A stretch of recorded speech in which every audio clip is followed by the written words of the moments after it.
as we near the end of this 2026 NBA season, there's a lot of talk and debate on who is the MVP. Even some players that are in the running have something to say about it. So far, I've seen Wemby and Luka have something to say when asked about the MVP race. So we're going to get into it. But before we do, I want you guys to comment down below and let me know who you think is the MVP this year and why. I want to see what you guys' takes are, and who knows, maybe your opinion is the same as mine, or you can change my mind or something like that, or you change somebody else's mind down below. Chop it up with some random stranger. See if you guys have similar viewpoints or if you guys couldn't disagree more. First thing first, let's look over the standings. The Kia MVP ladder, which is the official ladder of the NBA. I have no clue how they decide this, whether it's one person or whether they actually do it by voting, but we'll go over the top 5 in this ladder. At number 5 is sitting Jaylen Brown, averaging 28.6 points per game with 7 rebounds and 5.2 assists. And we'll talk about each one of these players individually. We're just going to go down the line right now. At number 4 is Luka Jokic with 33.6 points per game, 7.8 rebounds, and 8.3 assists. Third is Nikola Jokic, averaging 27, 12, and 10. Holy shit, a triple-double. At second is SGA, averaging 31.5 points, 4.4 rebounds, and 6.6 assists. And right now, sitting at number 1 is Wemby, 24.2 points, 11.2 rebounds, and 3.1 blocks. Now let's go down the line, because I do believe Jaylen Brown is deserving of being so high, because he has put the Celtics in position to compete and making Jason Tatum come back, and it looks like they are a strong enough team to make it to the Eastern Conference Finals or maybe even win the East. And a lot of that is not only thanks to the coaching staff and the Celtics team, but Jaylen Brown was the head of the snake. It's obvious that they don't have this type of success without Jaylen Brown, so that goes without saying. So like I said earlier, a couple of these players have had something to say about the MVP race when asked, and Wemby had 3 points to give, and this is what they were. My first one would be that defense is 50% of the game, and that is undervalued so far in the MVP race. I believe I'm the most impactful player defensively in the league. Second argument would be that we almost swept OKC in the season, and we dominated them 3 times with their real team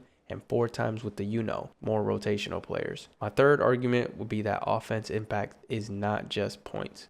I guess it took us Wemby saying that defense is the 50% of the game for us to realize that it is 50% of the game. But think about it this way. No matter how good you are on offense, so if defense is 50% of the game, let's say you're amazing on the offensive side of the ball, but let's say you're 0% good on defense and you're 100% good on offense. That means you're only 50% good, right? The math is math, isn't it? Now let's move on to what Mr. Luka Jokic said. So Luka said, the better I play, the more I go down in rankings, so I don't know what more I can do. Now, honestly, I haven't seen the Lakers and Luka play that much this year, but all I have seen, okay, correct me if I'm wrong, but when Luka's been out, the Lakers have still been able to win, whether that's Austin Reeves stepping up or LeBron stepping up. The Lakers are still good. They still have a good team around them. Ayton has been stepping up, but overall, yeah, Luka, I mean, I don't know how they do these rankings, but yeah, you have been playing a lot better, especially as of recently. If you just go by the numbers, all the numbers that these guys have in the top 5 are insane, and they're MVP worthy. For those of you guys that don't know, the MVP stands for most valuable player. Not best player, but most valuable player. And there's a clear difference. If you ask me for my opinion, which you are because you clicked on this video, Wemby puts his blood, sweat, and tears into the game. I really don't think much is going to change in the next 6 or 7 games. I mean, maybe, because we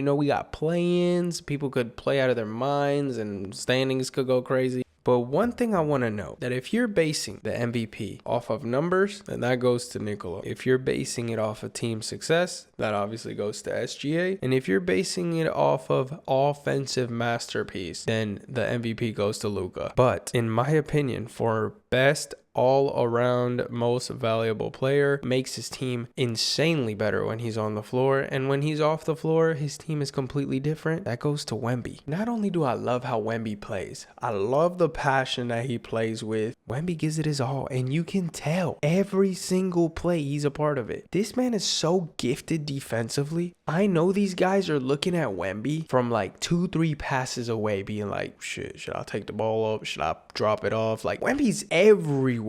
And what gives it all away to me is Wemby's defense. because not only is Wemby a threat to like you just throw it up there, you lob it, he can dunk it on your dome, but he's also a defensive beast. And the thing is, there's not much you can do about it because he will literally jump up, block it, try to block it with his left hand, miss it, then come back and like do a 360 and block it with his right. You can't beat that. Honestly, he's an alien. He's in a league of his own when it comes to the offensive side and the defensive side of the ball. But moving on to SGA. SGA, which is second and was dethroned by Wemby after he made those comments, which is kind of odd.